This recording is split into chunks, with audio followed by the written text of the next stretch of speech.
No, como estamos en familia, exacto. No, mirad, una cosa que queríamos hacer, ya lo hemos dicho en el libro y yo lo he dicho muchas veces, aunque era, tampoco, no sé si hay que expresarlo así, pero me entendéis. Hemos dicho muchas veces como que el trabajo de Eugeni, las ideas de Eugeni, los textos de Eugeni, incluso pues la cercanía, la amistad, en muchos casos de Eugeni, hay como 3 o 4 generaciones de gente que lo hemos sentido, hemos participado de esos textos, de ese trabajo, esa trayectoria, etcétera. Ya sé que a Eugenio no le gusta mucho que yo hable de estas cosas, pero bueno, te da igual. Entonces queríamos, no, y que entonces eh, mm, queríamos hacer un poco, juntarnos esas 3 o 4 generaciones, por llamarlo así. Antes me he olvidado decir Albert Alcoz, muy importante también dentro del proyecto. Ha trabajado sobre todo en esa parte de reconstrucción de los trabajos muy cercanamente con Eugeni, porque también para el museo era difícil a veces para todos nosotros, para mí el primero, como acabar de comprender algunas cuestiones que tenían que ver con la reconstrucción técnica, con las condiciones técnicas, con cómo, de qué era lo que estábamos hablando.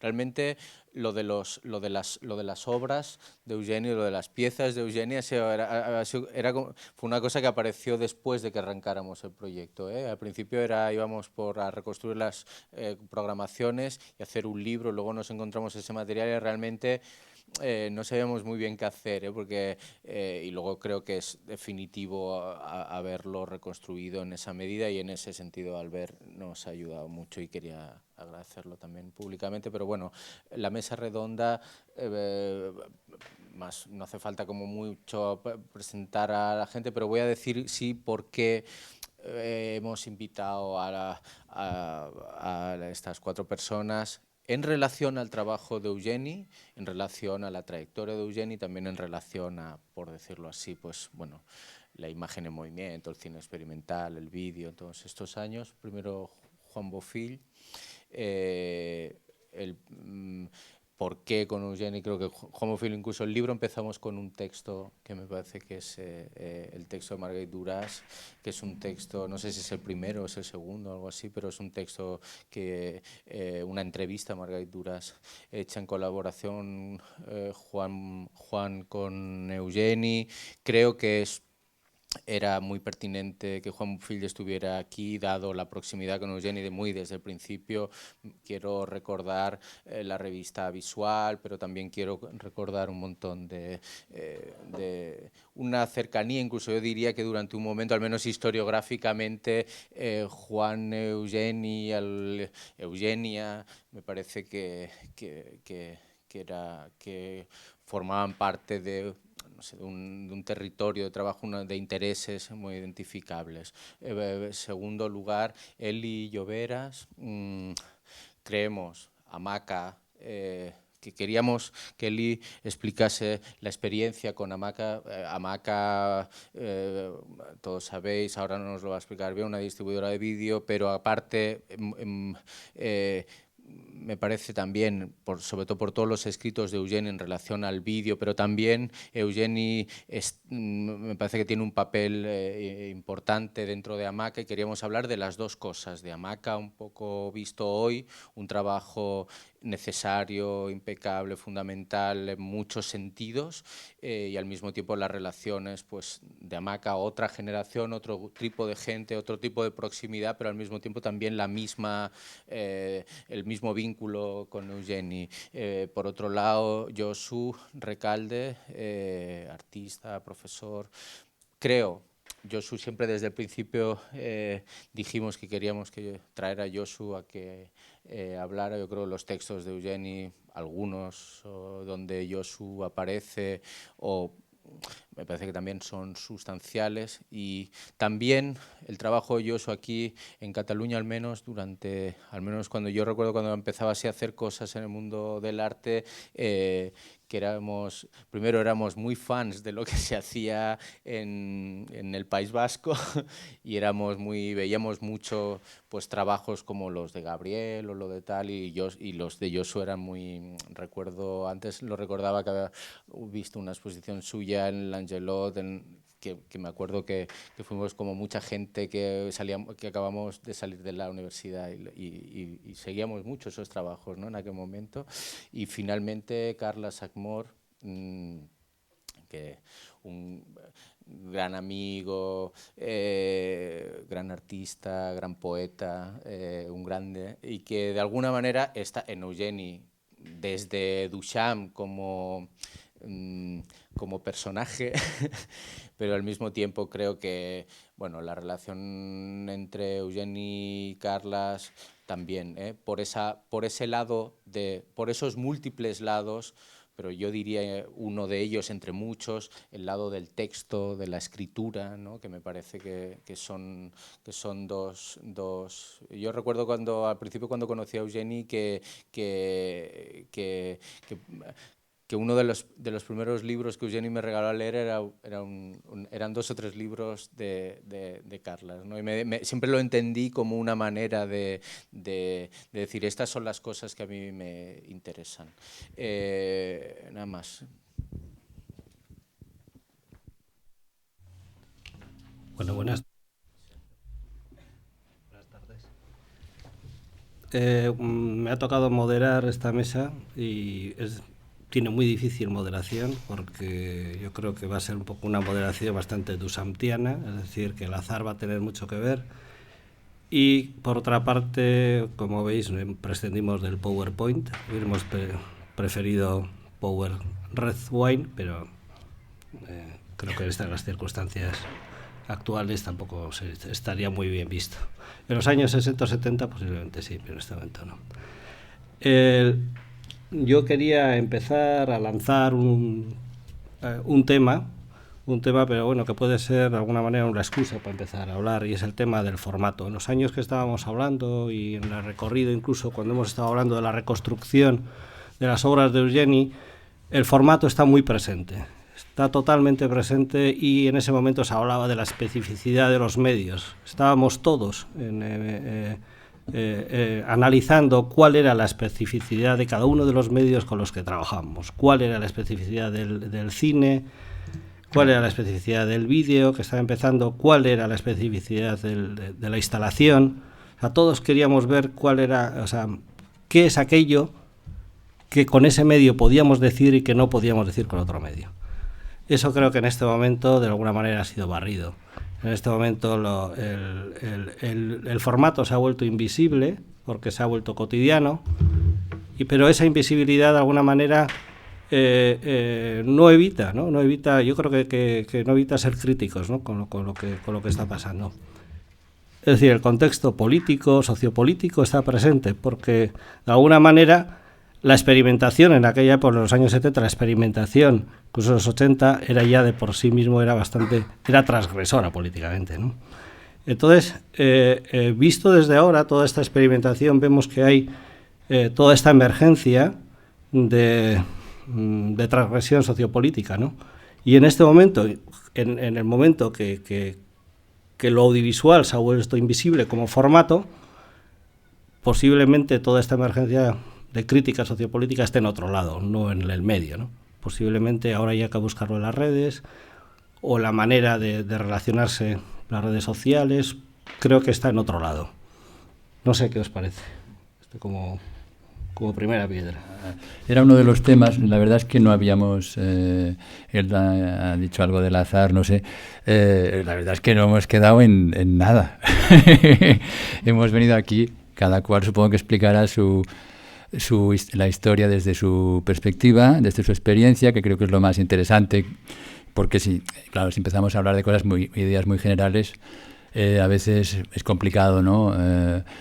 También podemos compartir ideas generales en el diálogo, creo yo, pero bueno, esta idea de los formatos era una de las que yo también pensaba comentar desde otra perspectiva, y es que como de alguna manera se ha creado una especialización en las artes, por la cual hay un mundo que es el del cine experimental, otro que es el del videoarte, otro que es el del cine, sin adjetivos, que es el cine comercial, el narrativo comercial, otro que es el cine documental, etcétera. Yo desde hace muchos años, desde los años 80 ya escribí algún texto en este sentido de que para mí es el mismo arte. O sea, yo si filmo en Super 8 o en 16, si hago un vídeo o si hago televisión, para mí es el mismo arte exactamente. O sea, lo que ocurre, las enormes diferencias pueden ser de libertad,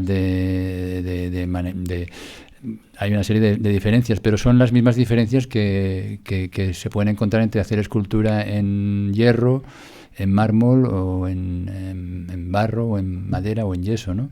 Es el mismo arte. A mí siempre me ha chocado mucho encontrar que, por suerte, esto cada vez se va diluyendo más, se va entendiendo más, creo yo. Estas separaciones se van diluyendo. Pero sí, hasta incluso ahora en el siglo XXI me he encontrado con públicos de videoarte que no conocen la historia del cine experimental y públicos del cine experimental que no han visto nada de Gary Hill o de Pipilotti Rist y tal, ¿no? Y dices, bueno, ¿cómo puede ser, no? Para mí es el mismo, lo que pasa que uno surge...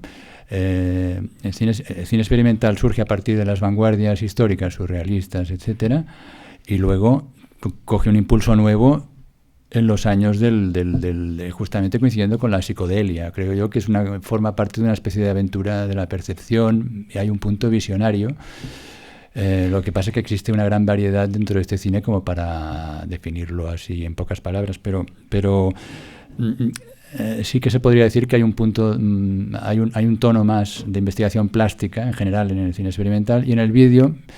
Desde el principio, los primeros utilizadores del vídeo forman parte del mundo del arte conceptual, de Fluxus y todo este contexto que marca, de alguna manera, marca bastante lo que luego va a venir, ¿no? O sea que sí que hay diferencias. Yo ahora mismo marcan diferencias los formatos, pero yo en mi caso, por ejemplo, yo filmo en Super 8 en cine, edito en vídeo y la misma obra que se ha editado en vídeo se ha filmado en Super 8, se ha visto como instalación en un museo de Los Ángeles y es y con el mismo título, ¿no? Signaturas. Entonces, sí. No diría yo que existe una disciplina artística que sea la instalación, otra que sea el videoarte y otra el cine experimental. Yo tendería a que tanto los autores como los públicos reconozcamos como los críticos y los historiadores reconozcamos que esto forma parte de lo mismo. Y más, que luego ya cedo la palabra, pero más en televisión también, porque una misma obra de Eugénie Bonnet, de Duchamp, se pasa dentro del programa Arsenal, en donde trabajaba yo en TV3 en los años 80, y en ese momento es televisión, y es un vídeo, y bueno, en fin, que ahí estamos en...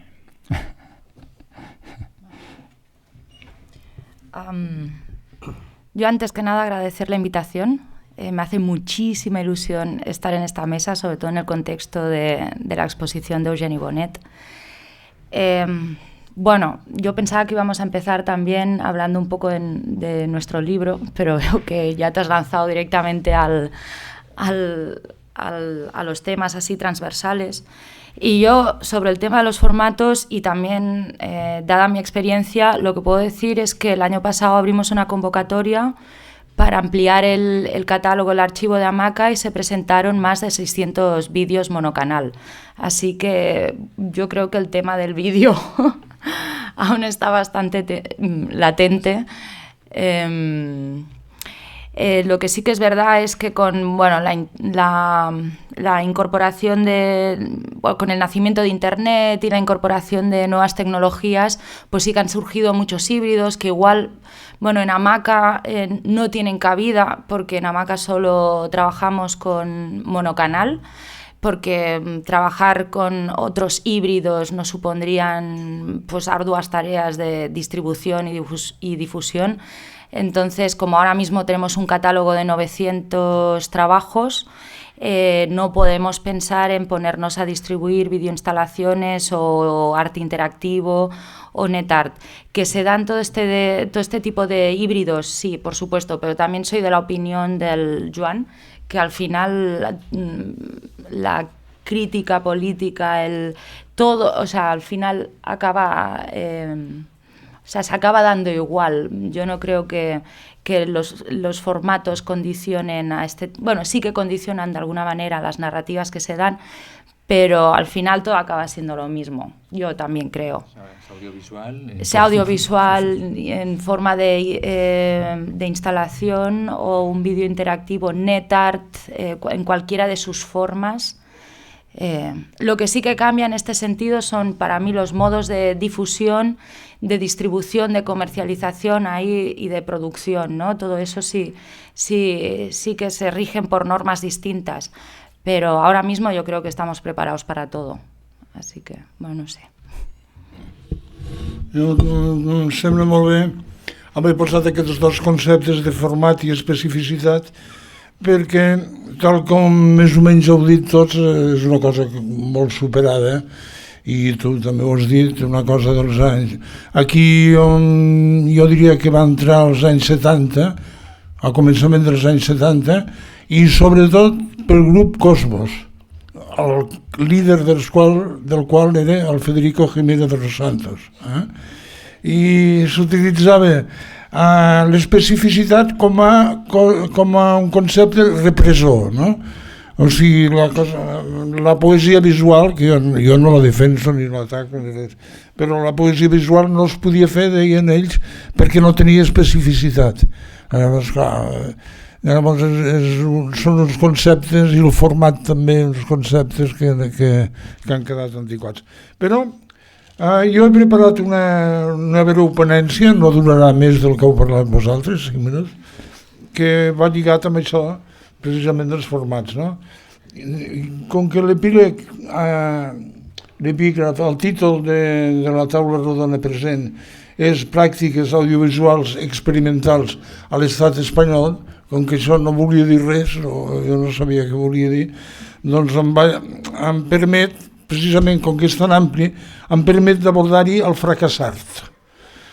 Puig que les pràctiques fracassàrtiques, tot i que purament mentals, són sempre visuals per al qui les fa, o, com diuen els fracassartistes, per al qui les fra, car segons deixen anar, ells fran i no pas fan.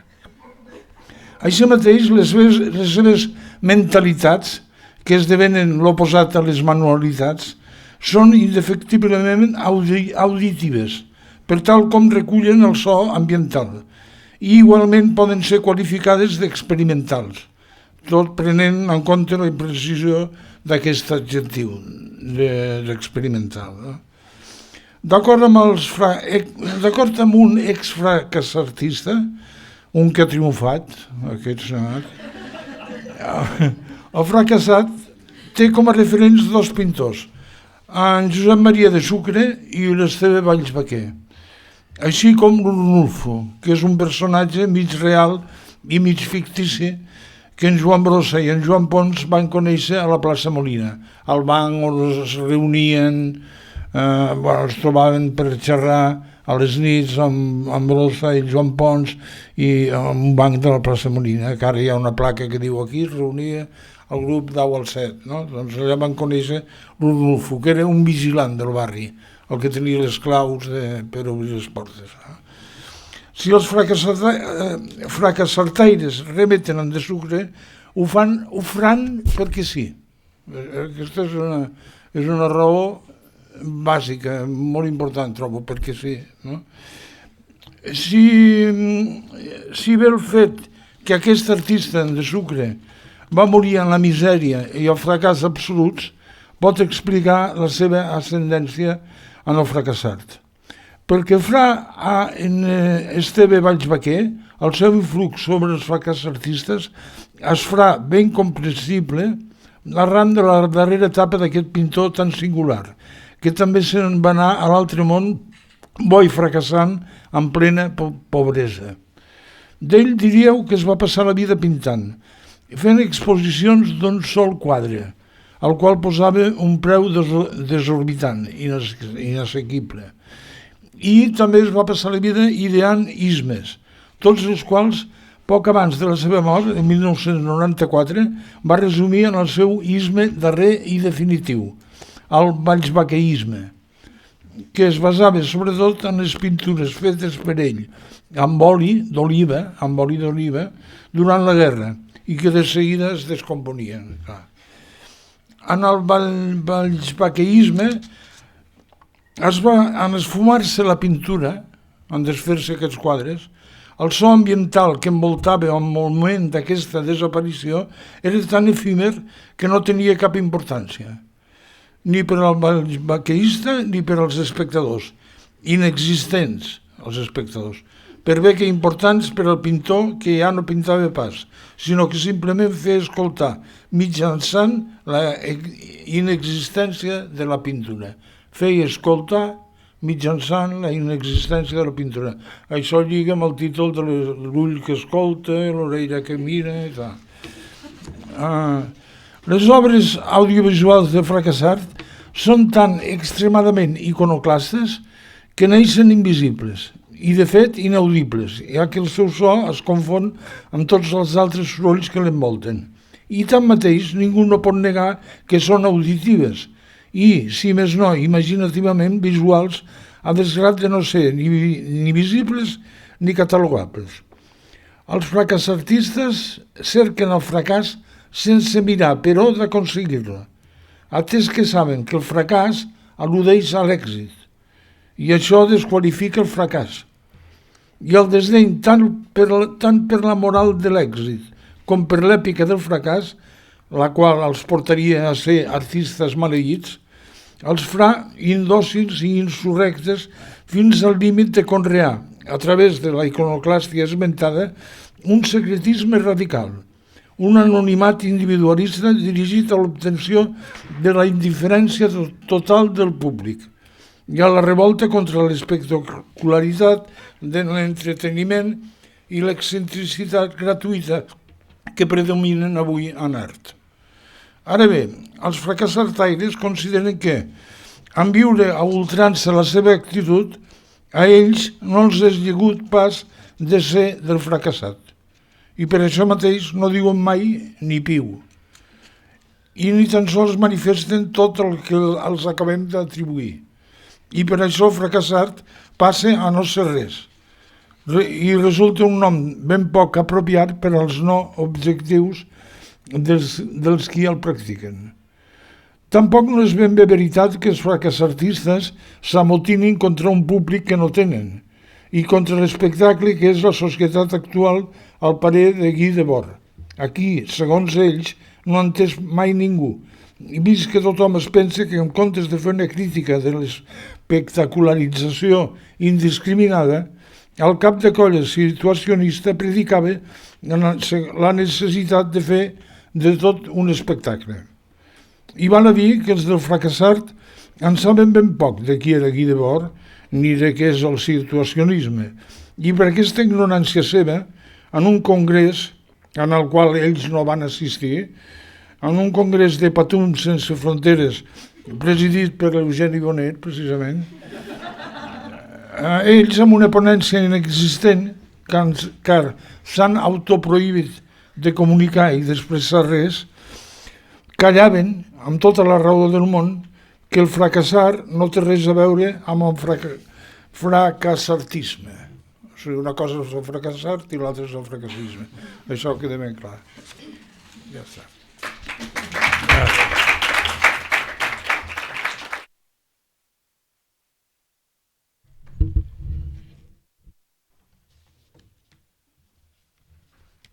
Difícil seguir. Pero bueno, sí, igual seguimos por el fracaso, creo que es interesante. El fracaso de... había una idea que he hablado con Eugeni antes de venir aquí, que era el fracaso de... Bueno, a Eugeni nos conocemos desde hace mucho, entonces es difícil, todos los que estamos aquí nos conocemos desde hace mucho con él, entonces es difícil estaría bien que Eugeni hablara con nosotros. Pero, sí. bueno, hemos hablado del fracaso, he hablado con él antes del fracaso de la exhibición. O sea, desde el comienzo del vídeo habíamos varios colectivos, desde varios puntos estábamos pensando en que podíamos distribuir el arte que hacíamos, nuestras obras, de una manera independiente a los museos y las galerías. Parece ser era una utopía. En el camino ha habido varios intentos, Hamaca es uno de ellos, y en este camino hemos visto que, por una parte, toda esta fuerza de independencia ha ido al fracaso, pero en cambio han nacido otros, una especie de nuevo género, que es el vídeo para galerías y museos. O sea, algo que era inesperado, ¿no? en aquella época, algo que se nos escapaba. Entonces, no sé, quizás este fenómeno de la exhibición, por un lado, no sé cómo lo veis. ¿Comenzó yo? Ya, es complejo, ¿eh? Es que el contexto de vídeo es complejo porque de repente cohabita en diferentes mercados, ¿no? Por un lado está el mercado de la copia única, y se le da un trato a un formato que por naturaleza es reproductible como si no lo fuera, y se inserta dentro del mercado, y los museos lo adquieren para colección, se hacen series limitadas y bueno, se limita básicamente, y se especula con él como con el resto de formatos. Y luego, por otro lado, está el mercado de la difusión, que también se le podría llamar así, que es donde trabajamos Hamaca, y que un poco la filosofía es difundir y dar fácil acceso y difundir todo lo que se pueda. Y luego también comercializar con ello, pero a través de estos fees marcados por pases y por exhibiciones temporales. Entonces, bueno, es extraño porque el vídeo cohabita en estos dos. O sea, por un lado es limitado y por otro lado es ilimitado, y se beneficia de lo ilimitado porque hay artistas que están con Hamaca, que trabajan con galerías, y serían estos vídeos mismos que nosotros distribuimos, hacen series de 5 y los venden a precios bastante altos, y forman parte de colecciones y también de colecciones de museos y colecciones de coleccionistas. Y por otro lado, esos mismos vídeos aparecen en la red, están colgados en el Vimeo personal de estos artistas, están completamente abiertos y de acceso libre al público, usuarios de la red, y también los distribuimos a Hamaca y forman parte de exposiciones y de programas Entonces, bueno, muchas veces esta pregunta reiterativa dentro de Hamaca la recibimos muchas veces, ¿no? Yo trabajo con una galería, no sé si va a ser incompatible a difundir el trabajo a través de Hamaca y tal, y no es incompatible. De momento no han sacado ninguna incompatibilidad para eso. También se hacen ediciones que se venden en librerías, y bueno, yo conozco casos de artistas que explotan absolutamente todas las posibilidades y siguen vendiendo series limitadas. Entonces sí, es extraño, pero es así. No sé. Es el mercado, ¿no? Si alguien compra, eso existe, ¿no? Yo lo único, quizá, lo que es... hay algunos casos diferentes, que son hay ciertas películas experimentales que solo se pueden ver como tal cine experimental, en una proyección, mientras que hay otras que no pasa nada, si se ven en vídeo no pierden sustancialmente nada importante. Pero, por ejemplo, yo recuerdo, hay películas que son como acontecimientos cuando se pueden proyectar en cine. Un ejemplo muy claro sería de Paul Scharitz, Nothing, ¿no? Tú ves esa película que está hecha... Que hay fotogramas hay planos, hay colores que duran solo 2 fotogramas o 1.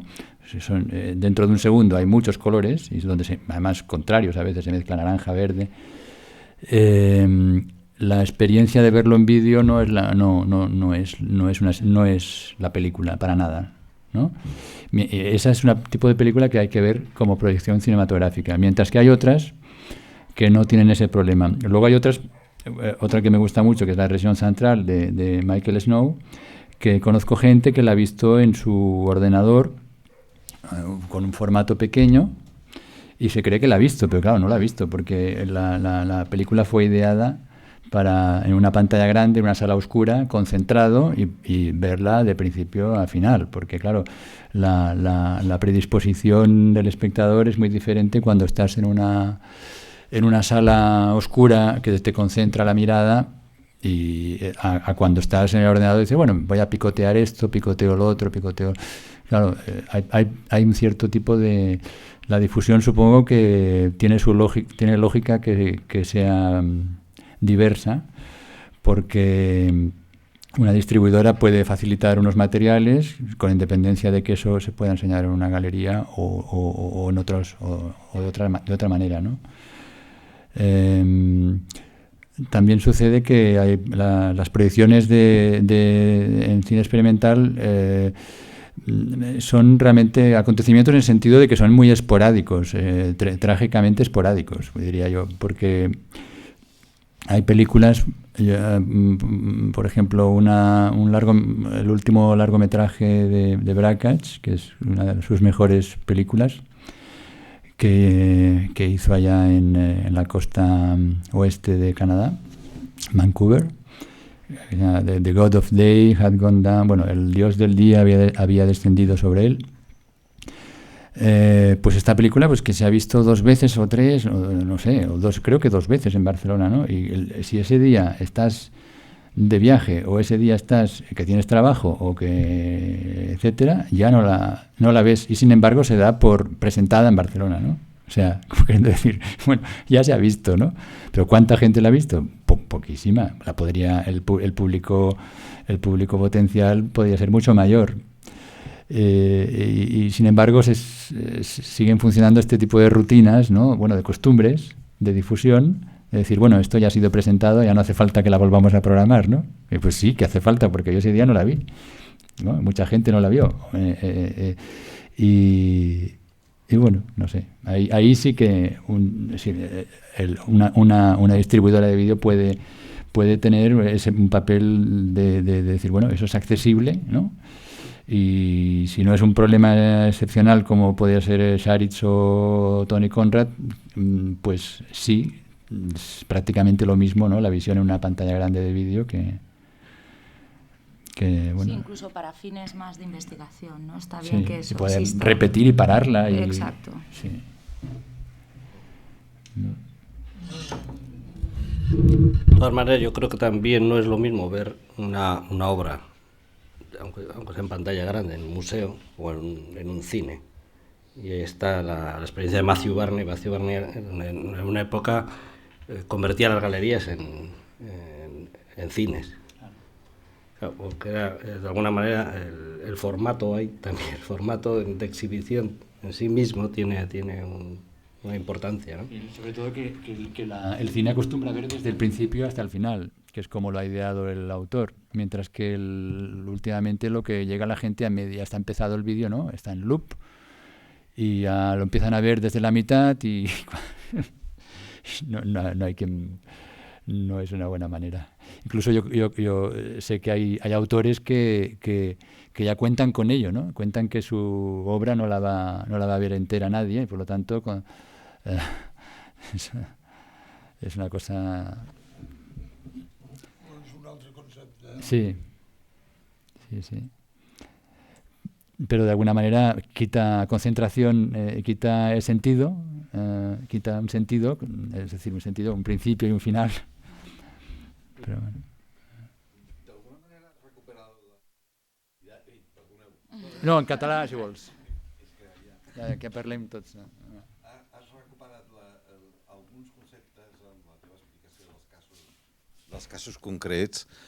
Ja has recuperat alguna de les idees que pertanyen en aquella primera pregunta que es feia a la taula sobre l'especificitat, perquè en realitat aquelles projeccions que requereixen ser projectades d'una determinada manera perquè el format és cinematogràfic i l'escriptura i les expectatives que s'havien creat per a l'hora de fer-la era que es veiés d'una determinada manera, això formava part del discurs de l'específic, també. És a dir, que no és que s'hagi superat al 100% el discurs de l'especificitat. El que no compleixes amb el paper que va tenir en el seu moment. En cada moment històric, quan apareixen els mitjans, o la possibilitat que els artistes treballin amb aquests mitjans, doncs sí, hi ha una manera de treballar pròpia d'aquella època en el que descobrir les particularitats d'aquell mitjà era important. Quan el veus desplaçat en el temps, tot això adquireix un altre tipus d'importància. Però és que hem de perdre la dimensió que va tenir, històrica, de la realitat del fet cinematogràfic que va tenir en el seu moment. Si el volem entendre el que es va fer, hem de recuperar també el concepte amb el qual es va fer i els materials amb els quals es va fer. El museu es troba molt sovint amb aquesta dificultat, que no sap com reproduir aquelles condicions. I no és només una conservació, és que difícilment pot reproduir les expectacions, l'expectativa que hi havia en aquella època, el context que li pertany i els materials autènticament, tal com van ser en algunes ocasions plantejats, radicalment. Com més radicalment eren plantejats, més dificultat hi ha de reproduir-les, perquè pertanyen en aquell moment històric. Sí. Que això no treu que no sigui el mateix art. Per mi, l'audiovisual per mi és el mateix art. El que passa que, clar, és com el procés de fabricació d'una escultura de ferro és diferent que el de marbre, clar, evidentment, però de tota manera, les obres que més perden són les que estaven pensades, ideades absolutament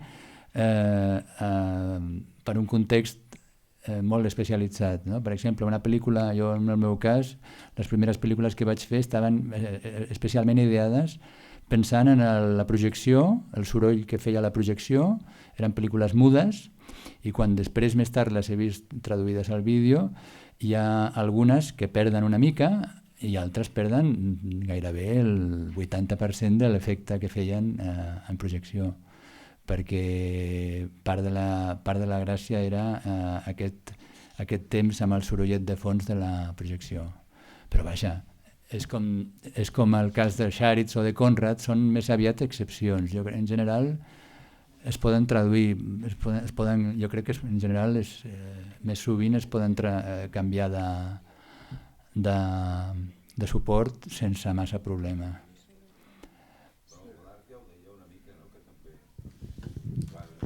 Quan es planteja fer la història del cinema, les històries del cinema, ell, amb una situació privilegiada, té accés a un banc de dades de pel·lícules brutal i no fa una pel·lícula, fa un vídeo, fa una transposició del material cinematogràfic a material electrònic i fa el muntatge, la manipulació de tots aquests fragments, etc., per reescriure aquesta història, que és la seva història d'alguna manera.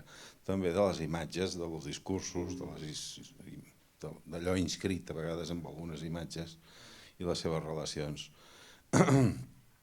Però, i recordo que deia, és evident que no és la imatge, no hi ha res com veure la pel·lícula projectada en una sala fosca, perquè l'autor ho va pensar així, per tant el màxim respecte seria sempre mirar de veure-les en aquelles condicions amb les que l'autor els va pensar. Però, com a mínim, tu veus el que podria ser, no sé si més important, però el fonamental, diríem. Veus el fonamental d'aquelles imatges, d'aquell discurs, d'aquella història. També hi ha un cas, per exemple, que parlem d'Eugeni Bonet, que hi ha una pel·lícula seva de l'any 76, crec, sí, 76, Fotomatons, que la difusió d'aquesta obra ha anat variant, no? Va fer Jo recordo una projecció que va improvisar el so, el soroll, anava a dir, però és que era el soroll, que era un soroll bestial, que la gent sortia corrents, perquè jugava amb l'efecte aquest que fa, com se diu, el feedback, no? apropant el micro a un altre aparell i el soroll aquest agudíssim, a tot volum, i amb aquelles imatges que eren totes de fotos de gent que semblava una multitud caòtica, no? I això va ser una obra, i després aquesta mateixa obra ha tingut altres versions sonoritzades d'una altra manera, amb un soroll no sé si és de taladradora o de no sé què, o fins i tot crec que ha tingut músiques. Vull dir, jo crec que una cosa bona de l'audiovisual és aquesta, no? Que pugui tenir una mateixa obra, pugui tenir una versió en instal·lació, una versió a doble pantalla, una versió vídeo, i si l'autor considera bon à tirer, no? O sigui, això ja està bé, donar el vistiplau, ja està. Ja podem jugar a coses diverses, no? I ara sembla que hi ha com una renaixença del que comentaves tu, d'aquestes, que això l'Albert segur que ho sap molt millor, del tema del Super 8. Nosaltres ho hem notat en les convocatòries, que en l'última es van presentar diversos autors i autores que treballaven en aquest medi. I també, per exemple, hi ha un festival a la Corunya que és el S8 i que des de fa unes quantes edicions projecten Super 8 i només projecten Super 8 i amb unes condicions que conserven aquesta especificitat del medi. O sigui que jo crec que estem una mica tornant, igual tanta tecnologia ens sobrepassa i hi ha com una tendència de tornar a buscar com l'essència d'abans, no?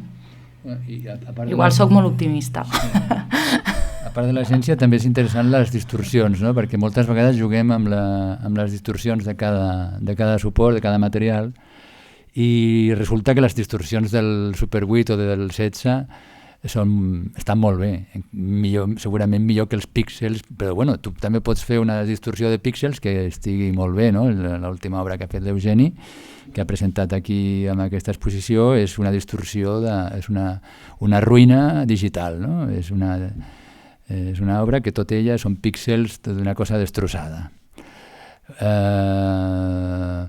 Però molts autors poden pensar que és més càlid el gra de la fotografia en moviment que vibra del Super 8, jo entre ells, jo sempre he rodat en Super 8, tot i que ara no hi ha carrets, no es troben els carrets, i a més fent Super 8 és com ser d'una secta, no? Sí. Has de comprar a una botiga l'única que venen. Després, per revelar, la que ho fa millor està a Berlín, vas a Berlín i ja és un pati en el barri que està ple de turcs i tal, i emigrants, allà al final del pati aquest hi ha el millor laboratori, vale. Pel telecinat hi ha un tio a Madrid que ho fa molt bé. Si se t'espatlla la càmera, hi ha una Palma de Mallorca, però és que va així la cosa, eh? O sigui, i si vols blanc i negre, a Lleida hi ha un que fa blanc i negre. Sí. Tot això que comenteu, jo crec que hi ha un auge, no només del Super 8, sinó del 16, sinó en el fons dels formats cinematogràfics, no? Jo crec que davant d'aquesta saturació que estem vivint ara mateix, de pantalles digitals que estan a tot arreu, hi ha una necessitat d'entendre una mica més què és el fotograma, què és el projector, com es filma, què són les 24 imatges per segon. I llavors potser també la proliferació de festivals i també de microcinemes, que hi ha tota una tradició als Estats Units, no? Que aquí sembla que pot començar a haver-hi també. També el tema dels laboratoris independents, de gent que es fa les seves pel·lícules, es filma les seves pel·lícules i es revela les seves pel·lícules i també les projecta, no? I jo crec que hi ha, bueno, que en el fons hi ha no sé, hi ha tota una generació ara mateix que sí que està interessada en crear imatges en moviment i experimentar amb el so i les imatges, i que rebutja una mica el digital, inclús pot tornar al VHS i als formats físics del vídeo analògic. És a dir, que jo volia comentar això, i després per un altre costat m'agradaria dir que potser en relació a les projeccions de vídeo i les projeccions de cinema, a mi, per exemple, de Maca em sembla molt interessant, moltíssim, la idea del videoart en la gran pantalla. És a dir, del fet de crear projeccions més enllà de Vimeo, més enllà de YouTube, més enllà de... Tot això el que porta és una distracció contínua de l'espectador, no? És a dir, i el que val la pena és crear, no m'agrada gens la paraula, però eventos, no? Que sembla que sigui la paraula clau, però la idea de crear petits cinemes que realment reclamin, que portin a l'autor, que presentin i que sigui gairebé un cinema de guerrilla, però en contra de tota aquesta saturació de pel·lícules comercials que s'estan podrint als cinemes perquè gairebé no fan res, no? I vull dir que cal una mica de moviment i em consta que als Estats Units els cinemes petits estan proliferant moltíssim. Hi ha una revista ara que es diu Insight, que l'últim número estava dedicada a això. Sí.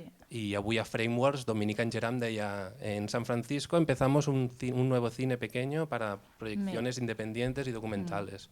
Sobre aquest tema és que just nosaltres ens acabem de reunir amb la Federació de Cineclubs de Catalunya, perquè la nostra idea era poder introduir-nos en aquesta xarxa de cineclubs, una mica imitant el cicle que vam fer del videoart en la gran pantalla i que va sortir força bé. Van ser 4 anys seguits i vam tenir bastanta audiència pel que s'acostuma a tenir amb aquest tipus de produccions. Llavors, està molt difícil. Vull dir, ens van dir, ho podem intentar vendre als ajuntaments perquè ells treballen amb aquesta xarxa de cinemes, que són així cinemes independents, estan tancant moltes sales de cinema on es projecten les pel·lícules mainstream i el que ara estan fent aquestes petites sales de cineclubs que abans s'encarregaven una mica de tot allò que no era mainstream, no? És assumir tot el cinema d'autor. O sigui, programen ara mateix tot el que es podrien veure al Verdi o al Renoir. Llavors, clar, nosaltres ens van dir, nosaltres ho intentem vendre, però no us pagaran, això per començar. Així que des de MACA sempre hem volgut introduir-nos per no... Estem cansats de que l'audiència sempre, el públic sempre sigui el mateix i pensem que aquestes produccions s'han d'obrir a altres públics. I sempre hem buscat com la manera de poder arribar. I la iniciativa aquesta del cinema a la gran pantalla buscava això, de alguna persona passarà pel cinema maldà que no sigui el típic públic que va al museu o al centre d'art o a la galeria buscant aquest tipus de produccions. I alguna vegada sí que ha passat. Però és complicat. Bueno, ahora quería introducir otra vena eugeniana, que es la de la escritura, claro. O sea, todo el libro. Yo creo que es muy importante en este momento la referencia del libro de Eugeni, sobre todo en un momento en el que parece que con apretar el botón del móvil o al apretar el botón de la cámara todo está hecho. Y así como cuando alguien se refiere a un lienzo, a un papel, siempre está la referencia del arte, toda la educación del arte, de la pintura que hemos tenido y que seguimos teniendo y que siguen teniendo nuestros niños en las escuelas, y en cambio cuando apretan el botón del vídeo no hay ninguna referencia pedagógica de todo lo que es el audiovisual, de todo lo que es la historia del audiovisual. Y en ese aspecto yo creo que todas las referencias de los escritos de tanto del cine experimental o de los diferentes conceptos que introduce en el vídeo Eugeni, yo creo que son muy precisos, como ha dicho antes Valentín, y creo que vienen muy bien en esta nueva labor que tendremos que introducir todos, o tendremos que ver cómo hacemos, porque si no veo que muchos artistas están repitiendo cosas que se han hecho en la historia del videoarte sin saber que antes han aparecido. Entonces, incluso hay cosas que además ahora están en YouTube, entonces les dices, mira este autor en YouTube.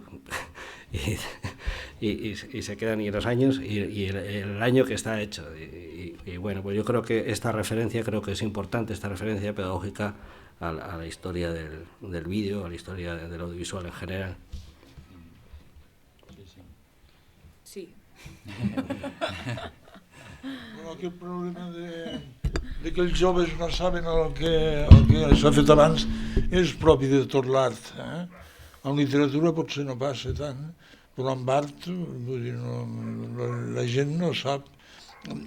Almenys aquí a Catalunya sempre hi ha hagut un trencament generacional que s'ignora la generació anterior. Actualment hi ha molts nois i noies que fan accions i tal, que són purament repeticions de coses que es van fer als anys 70 i ells no ho saben. Per exemple, en poesia la gent és conscient, coneix el que ha fet Foix, Vinyoli, Ausiàs Marc, hi ha més coneixement. Sí, més literalment. En canvi, jo quan veig, sobretot el món des de que ha sigut més fàcil fer vídeos, perquè tècnicament més assequible i molta gent s'ha posat a filmar i a muntar, i sí que veig moltes coses molt mal fetes per pintors i per artistes conceptuals, amb molt poc coneixement, no aprofitant gens les possibilitats audiovisuals realment. Pot ser muda, no? Jo faig coses mudes, per exemple, normalment no treballo el so. Però vull dir, no aprofitant ni els sorolls ni les imatges, o amb total ingenuïtat repetint això que deia Josu, no? Que fent coses que estan fetes no una vegada, 40 vegades i molt millor fetes abans, no? I dius, bueno, és que el que estàs fent és...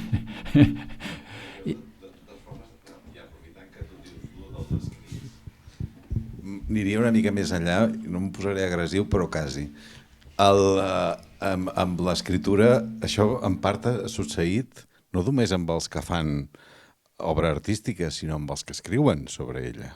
És a dir, perquè part del fenomen de la igualació del món de l'audiovisual, que se sol dir, ve degut a que la institució art contemporani agafa tot aquest conjunt de la producció audiovisual i diu, això em pertany. I això té un factor positiu, però també té un factor negatiu. És a dir, no tot és d'un sol color. És a dir, i aquesta operació es produeix a partir del final del segle i inici del segle XXI i va es conjuga amb el que serien els especialistes del món de l'art contemporani. És a dir, que molts historiadors i crítics d'art es posen a escriure de cinema, de vídeo o tant si és en fi, de les diferents modalitats, buscant un espai també per poder dir sobre això. En aquesta voluntat d'ocupar un espai del que ells, a través dels seus escrits, jo m'atreveixo a dir que no en saben prou de la història. És a dir, que tot això s'ha produït no només amb els nous artistes, sinó que s'ha produït també perquè els propis, diríem, que escriuen sobre això, tampoc saben ben bé quina és tota la història. És a dir, que jo ho he vist manifestat així i com que ho estic generalitzant, em permetreu que, evidentment, aquí sempre s'ha de filar molt prim per dir que això mai són tots, evidentment, etcètera, no? Però vull dir, ara ho estava parlant com a fenomen que es produeix a partir de l'entrada en el segle XXI especialment, no? Es verdad que cada generación mata a la anterior, eso siempre ha sido así. Y entonces, de alguna manera, hace falta una amnesia, ¿no? Una amnesia generacional porque tienes que entrar en el mercado, ¿no? Eso es normal. Pero por otro lado, el propio mercado funciona como lo que llamo yo los 40 principales. Es decir, lo que importan son los 40 principales y no cómo han llegado al mercado, porque no entran más. O sea, solo caben 40, entonces, bueno, a ver quiénes son esos 40 y con esos jugamos, ¿no? Jugamos la partida de las galerías y los museos. Claro, Entonces, a ese nivel no necesitas tampoco una historia, ¿no? No necesitas ahondar tampoco en una historia, ¿no? Porque probablemente en vez de 40 principales serían 1000 y entraríamos en un fenómeno del artista más de voice, ¿no? y no cabríamos en el mercado, ¿no? Ni en la memoria de la época. Al hilo de lo que una cosa que decías por lo del libro, por la pedagogía, que yo creo que sí que es un tema que me parece que ahí yo creo que lo de Eugeni, el trabajo de Eugeni, sobre todo el trabajo teórico de Eugeni, pero fíjate, una de las cosas que cuando empezamos el libro muy al principio, que era como una idea con Marcelo Espósito, muy al principio de Brumaria y también, bueno, han estado como diferentes personas en diferentes momentos, pero una de las cosas, de las razones, por decirlo de alguna manera, era, aparte de las cosas de rescatar textos que eran de difícil acceso, y eso era decir, es que un poco Eugeni nos ha enseñado con los escritos un montón de cosas que no, pues de referencias, por ejemplo, ¿no? La idea de las referencias que ahora yo creo que sí que es un salto. Yo eso lo he visto, por ejemplo, ahora montando la exposición y reconstruyendo todas las programaciones, que fíjate, tampoco, quiero decir, la más antigua es son del 90 y pico, quiero decir que tampoco hace tanto, por llamarlo así, ¿no? Pero sí que notas como un salto así tal. Pero, por ejemplo, en Eugeni, en la escritura de Eugeni, o si queréis incluso en la trayectoria de Eugeni, yo creo que siempre ha habido como una dimensión pedagógica, por decirlo de alguna manera, y ahora, digamos, hago como una confesión. Yo siempre me he opuesto a esa de esto pedagógica, lo explico. O sea, me parecía siempre cuando era un debate que teníamos con Marcelo cuando empezamos el libro, que Marcelo decía: es que Eugeni ha sido muy importante para nosotros en el vídeo porque nos ha enseñado un montón de autores que no conocía. Y yo siempre decía, es que entre que Eugeni, algunos textos de Eugeni, sobre todo estaba pensando los escritos sobre Muntadas, fundamentalmente, que eran escritos o algunos otros artistas alrededor, pero sobre todo pensaba muy en los de Muntadas, que los tenía muy presentes, que eran textos casi manuales de instrucciones para entender el trabajo de Muntadas, cuando había conceptos que en ese momento eran de difícil, necesitaban ser explicados, es decir, necesitaba explicarse que era pues el media landscape o que era yo qué sé, la especificidad o tal, ¿no? Y me daba la impresión a mí siempre que Eugeni había quedado como atrapado, y yo quería hacer ese libro al principio precisamente para deshacer ese entuerto, que Eugeni se había quedado atrapado entre dos gaps pedagógicos, es decir, entre narrar las prácticas que necesitaban un vocabulario de narración, como podía ser esas prácticas de Muntadas, de esos artistas, por decirlo más así, de los 70, por llamarlo así. Y luego otra práctica también pedagógica, que era que cuando Eugeni, esto se lo he hecho muchas veces al de coña, que cuando tú aparecías como artista en algún texto de Eugeni sobre vídeo, ya estabas dentro, digamos, ya estabas en el censo, entonces claro, era como una cosa, y entonces yo decía, entre la pedagogía, era una coña mía, entre la pedagogía setentera y la vez que te daba de los 80, 90, quedaba una escritura que era lo que había que reivindicar. Es decir, me parecía que se había de reivindicar al Eugeni no pedagogo, sino al Eugeni, si quieres, al Eugeni excéntrico, ¿no? A esos primeros textos. Luego, para el otro día, así diciéndolo, Eugeni dijo, no, si yo también hacía pedagogía cuando hacía eso, simplemente quería compartir los raros que yo conocía, o sea, que hay como una de esto. Pero sí que es verdad que yo creo, sí, sobre todo, en el caso de Eugeni en la escritura, me parece que hay, y en el libro eso, por ejemplo, lo hemos respetado, las propias asimetrías que hay, que os decía antes, ¿no? O sea, quiero decir, hay textos de Eugeni que son textos claramente que tienen una vocación de atlas, ¿no? De decir, mira, esto es lo que hay desde arriba hasta abajo, ¿no? Luego también hay una parte que aquí no cabía en los textos, y me parece que es un tipo de pedagogía, no cabía por la dimensión, que es los textos que son informes del estado de la cuestión, que quiero decir que también que me parece que son muy importantes, ¿no? Sobre todo el informe que hemos puesto ahí, el informe que se hizo para la universidad, para la Pompeu Fabra, o los diferentes informes, ¿os acordáis cuando los encuentros de Pamplona que hicimos ya, yo creo que era 95, una cosa así, que eran posteriores, cuando más o menos yo os conocí a vosotros, que era prácticamente o sea, quiero decir, ese texto sectorial, por decirlo de alguna manera, a mí me parece que es muy importante, ¿no? Al hilo de eso, sí que me gustaría, solo una pregunta que me gustaría como para Eli, que yo creo que, por ejemplo, Hamaca, la relación, a mí sí que me gustaría, y creo que puede estar bien que si explicar un poco la relación esa de Hamaca con Eugeni, sí. Bueno, yo lo tuve como profe, esto para empezar, en Bellas Artes, a Eugeni. Y el equipo que formábamos Hamaca en los inicios, que eran mis compañeros, nos conocimos todos en Bellas Artes. Y Rubén me consta que también lo tuvo, y no sé si Jaron, Marc Vives seguro que sí.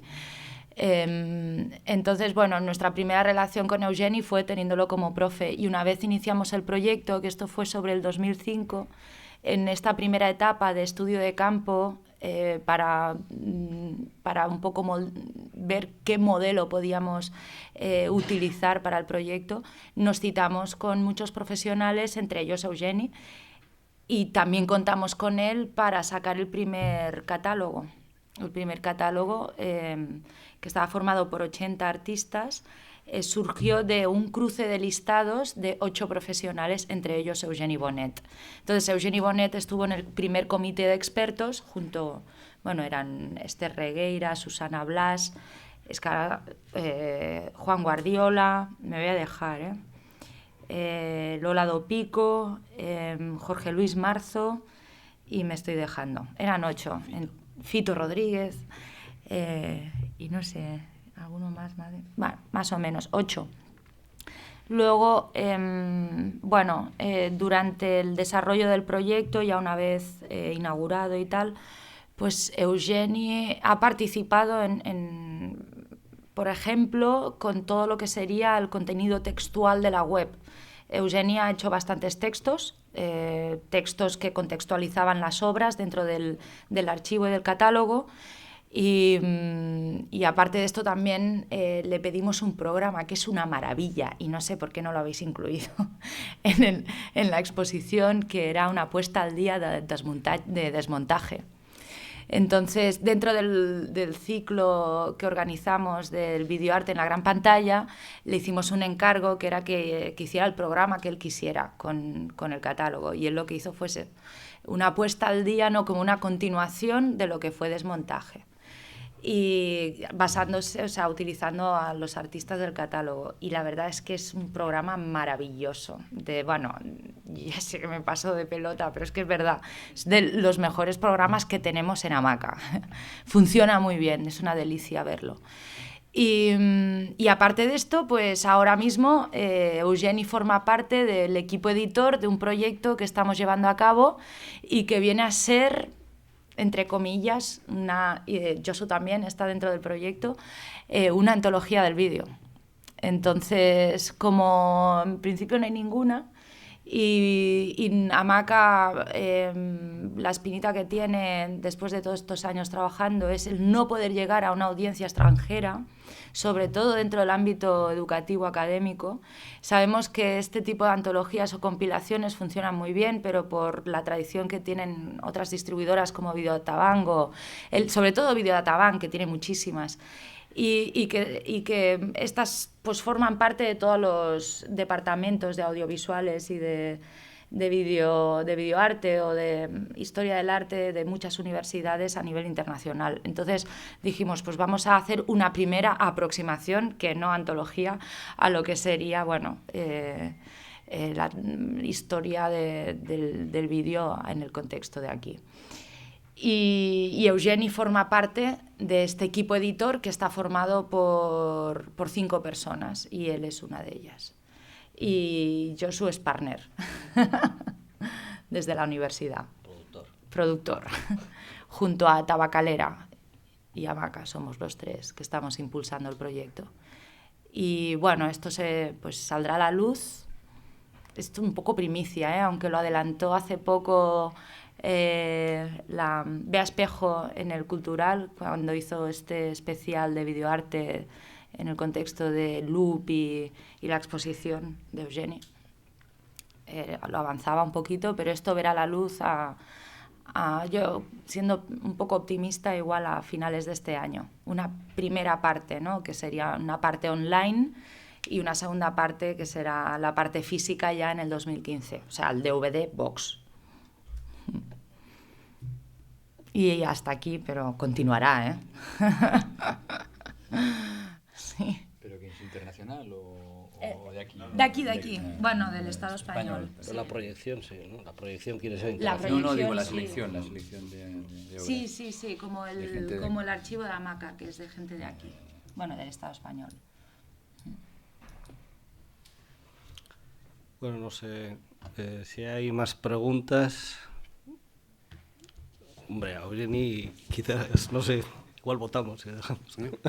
No, que tengo sed. Al menos agua, está muy lejos. Que tengo que ser una cloenda del fracàs. No? El fracàs totes les taules rodones porten a un fracàs. I és que mai arriben a ser rodones.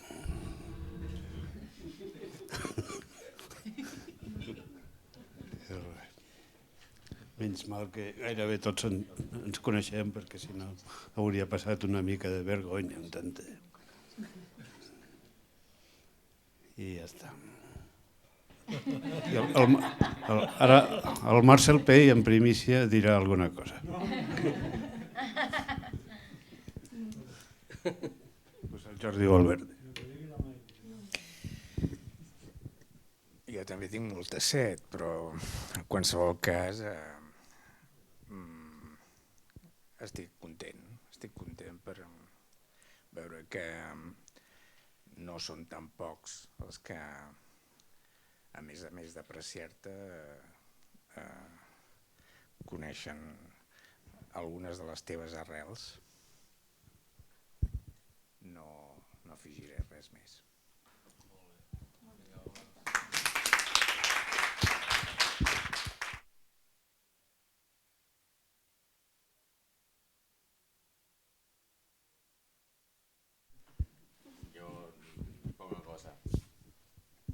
No, a la Xina l'Eugeni no es coneix i no hi ha traduccions al xinès encara, ni dels llibres, dels textos, ni dels vídeos. Per tant, potser una de les coses que podria fer Hamaca és començar a pensar en el xinès, no sé. Sí.